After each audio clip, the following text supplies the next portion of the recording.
Halo guys, selamat datang di channel gua Omon-Omon Saham. Di video kali ini kita akan bahas cara memahami laporan keuangan perbankan ya guys ya. Nah, di studi kasus kali ini kita akan mencoba belajar memahami laporan keuangan yang sudah diringkas oleh Stockbit di saham BMRI ya guys ya. Nah, tapi sebelum lanjut guys, gue infoin lagi kalau channelnya Bang Omon-Omon ini sudah mengaktifkan channel gabung ya. Kalian bisa bergabung di supporter Bang Omon-Omon ataupun di belajar intens ya. Nah, di channel gabung kalian akan mendapatkan rekomendasi saham-saham pilihan dan belajar strategi-strategi terbaik untuk mendapatkan keuntungan di pasar saham ya. Nah guys, BMRI guys, ini Q3 2025 sudah keluar laporannya. Ini sudah laporan yang konsolidasi ya. Jadi laporan bank itu ada yang bulanan. Bulanan ini laporannya laporan bank only ya. Kalau yang quarter 3 bulanan ini laporannya laporan yang konsolidasi. Jadi sudah anak-anak perusahaannya sudah ikut dihitung gitu loh ya guys ya. Nah guys, Bank Mandiri ini di Q3 ternyata labanya ini naik lumayan gede ya, 2 triliun ya dibandingkan kuarter 2 2025 ya. Kuarter 2 ini artinya ini laporan 3 bulan ya, 3 bulan mulai April, Mei, Juni ya. April, Mei, Juni. Kalau third quarter atau Q3 2025 ini artinya ini periode Juli, Agustus, September ya. Juli sampai September. Nanti 4 quarter terakhir itu adalah Oktober, November, Desember ya. Itu belum keluar tentunya. Ini masih bulan November ya guys ya. Ya ternyata tadi ada growth-nya quarter 2 versus kuarter 3 ini ada pertumbuhan 2 triliun meskipun ya dibandingkan dengan kuarter 3 tahun lalu 2024 ternyata masih kalah ya, masih kalah 2 triliun. 2,2 triliun kalahnya ya. Jadi year on year kita masih BMRI masih kalah 14%. Nah, year on year jadi bukan Q3 2024 dan Q3 2025 tetapi 9 bulan 2024 dan 9 bulan 2025 itu ternyata laba BMRI ini ternyata masih kalah juga ya guys ya. Jadi 9 bulan tahun lalu itu 42 triliun. Nah 9 bulan tahun ini 2025 itu baru 37 triliun, 37,7 triliun ya. Jadi secara year on year ini masih kalah 10% ya. Tapi kita melihat sesuatu hal yang positif ya guys ya dari laporan ini. Apa itu? Yaitu ini guys ya. Di kuarter 2 dengan kuarter 3 ini terjadi peningkatan yang cukup signifikan gitu loh guys ya. Ini yang cukup menggembirakan ya. Ini mengindikasikan bahwa kinerjanya Bank Mandiri ini membaik gitu loh guys ya di Q3 ya. Nah, prediksi gua guys di Q4 nanti kemungkinan juga akan lebih baik gitu guys ya. Apalagi Q1 2026 gua yakin akan lebih baik lagi gitu loh guys ya untuk BMRI ini karena melihat dari pergerakan di Q3 2025 ini gitu loh ya guys ya. Oke, jadi seperti itu. Kalau melihat interest income ya di Q3 2025 sebenarnya ini sudah ada pertumbuhan ya dari 38 tahun lalu ya menjadi 40. Tapi dibandingkan Q2 sebenarnya ini turun ya. Tetapi kelebihannya di Q3 ini kenapa labanya naik? Ya, kalau kita lihat penyebab labanya di Q3 tinggi ini interest income sebenarnya turun ya dibandingkan Q2 ya. Cuman interest expense-nya dia lebih turun juga. Jadi net interest income-nya itu 26 versus 25 ya. Net interest income-nya masih turun 1 triliun, tapi ada bonus ya, non interest income itu dari 9,3 menjadi 12,6. Nah, ini yang menyebabkan kenaikan signifikan itu di non interest income ya guys ya. Pendapatan lain-lainnya gede ya. Kalau provisi ini ya turun dikit ya, tapi dibandingkan dengan tahun lalu ini naiknya gede ya provisinya, cadangan kerugiannya gede, jadinya dia itu masih turun gitu loh ya guys ya dibandingkan dengan tahun lalu. Nah, ini kalau keuangan perbankan, hal yang harus kita perhatikan sekali juga adalah ini ya guys ya, kasa ini ya guys ya, current account, saving account ya.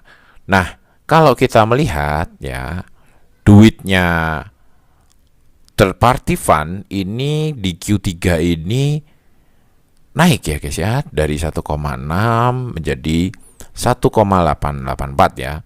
Kalau versus Q2 ini masih sedikit lah ya guys ya selisihnya.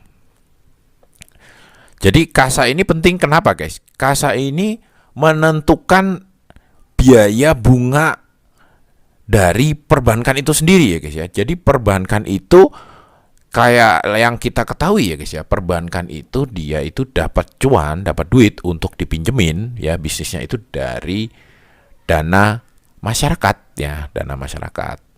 Dana pihak ketiga gitu loh guys ya, third party fund. Jadi dana pihak ketiga ini ada yang sifatnya giro, tabungan, dan deposito berjangka gitu loh guys ya. Nah, yang ini current account dan saving account ini, tabungan sama giro ini murah gitu loh ya.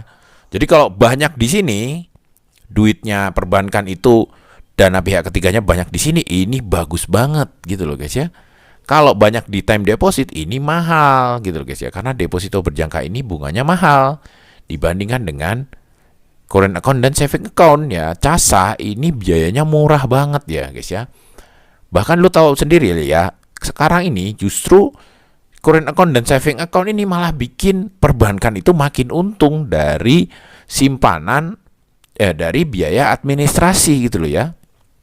Jadi kalau kita nabung di bank, lu perhatiin aja lah, kira-kira lu dapat cuan apa malah minus gitu loh guys ya. Kalau tabungan lu cuma 10 juta, 20 juta, itu gue yakin pasti tetap banyak biaya adminnya dibandingkan dengan bunga yang kalian peroleh. Kecuali mungkin tabungan kalian itu 1M atau 500 juta ke atas lah ya, itu mungkin baru ada sedikit lah ya pendapatan bunga ya.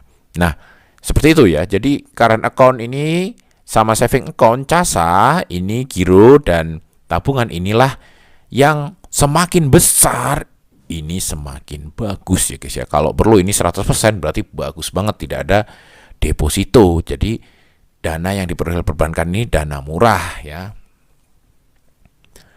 Nah, kalau kita lihat ya CASA-nya ini dengan CASA 13 ya 1.300 triliun ini naik ya, naik 100 hampir 100 triliun ya versus tahun lalu.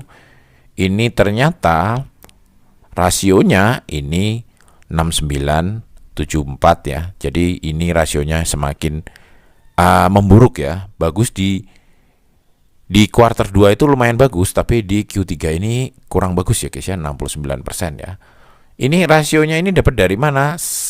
Ini dapatnya dari sini ya guys ya, dari 1305 dibagi dengan 1884 ya. Jadi uang yang diperoleh dari tabungan dan giro dibagi dengan keseluruhan duit yang diperoleh dari masyarakat gitu loh ya. Ya ini penyebabnya ya ini depositonya ini naik ya. Deposito ini duitnya mahal ya, mahal, yang harus dibayar ke masyarakat tuh gede bunganya, tapi mungkin uangnya lebih stabil ya karena berjangka ya, tidak bisa diambil sewaktu-waktu ya. Seperti itu. Nah, ini NPL-nya juga ini memburuk ya kalau versus tahun lalu, tapi kalau dibanding Q2 ini sama ya. Nah, untuk net interest margin ini masih mengecil ya, memburuk sedikit ya guys ya. Dibandingkan dengan tahun lalu ini memburuk 0,3, dibandingkan kuartal 2 ini memburuk 0,2 ya.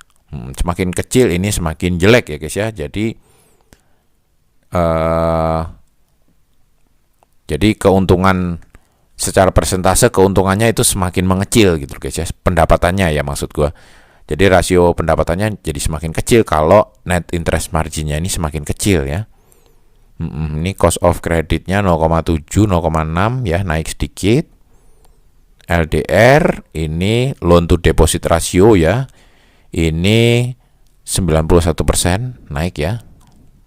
Artinya ini ada sedikit pertumbuhan di laba, tapi ini faktornya ini karena ini ya guys ya, kenaikannya ini lebih karena pendapatan ini ya, non interest ya, pendapatan non interest itu 12,6.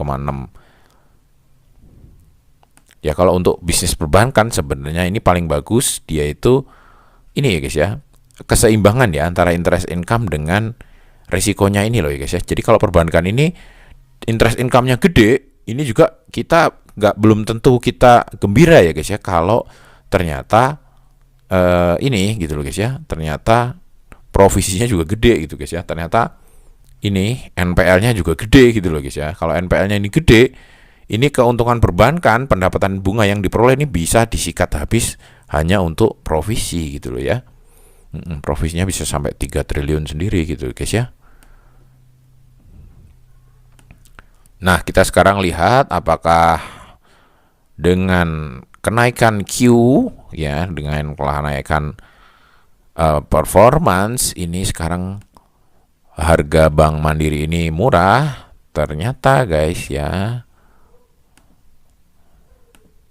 dilihat dari data 3 tahun terakhir ya, harganya sudah mulai naik ya. Jadinya kemarin itu sangat murah menjadi hanya murah saja ya secara PE ya, secara PE menjadi hanya murah. Lalu untuk secara book value ini masih oke ya guys ya, masih murah ya. Masih cukup murah ya secara book value. Artinya harga saat ini masih secara book value masih murah, dan secara PE juga masih murah ya, tidak sangat murah tapi masih murah ya guys ya, ini masih oke lah. Bank Mandiri ini perusahaan milik negara ya guys ya, perbankan lagi ya, sangat vital, tentunya negara ikut backup gitu loh guys ya. Dividennya juga lumayan nih guys ya, hampir 10%, 466 dividen tahun lalu ya. Kalau beli kemarin ya tentunya bisa dapat 10% lebih ya. Kalau beli di harga 4 ribuan kemarin ya, di bawah 4.200 kemarin itu bisa dapat di atas 10% ya. Ya oke guys, mungkin kayak gitu dulu guys ya omong-omong kali ini. Sampai jumpa lagi di video selanjutnya. Wassalam.